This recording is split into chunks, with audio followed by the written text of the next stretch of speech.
Telefoningiz xotirasini ko'paytirishni istaysizmi? Hozir sizga telefoningiz xotirasini 15 GB ga oshirishni o'rgataman.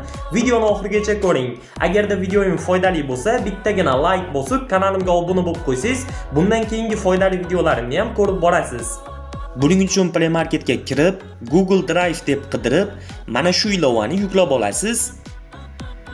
Xmet deb qidirib, mana shu ilovani ham yuklab olasiz.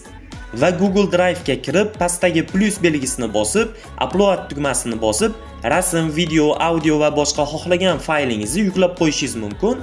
Agar sizda fayl yuklashda muammo bo'lsa, yuqoridagi 3 nuqtani bosib, settings ga kirib, pastga tushib, Transfer Files Only Wi-Fi funksiyasini o'chirib qo'yishingiz kerak. Xmet ilovasi orqali O'zbekistondagi har qanday viloyatdan turib, Toshkentdagi eng kuchli shifokorlar bilan video qo'ng'iroq orqali gaplashishingiz va o'zingizga juda ham arzon narxda tashxis qo'ydirishingiz mumkin.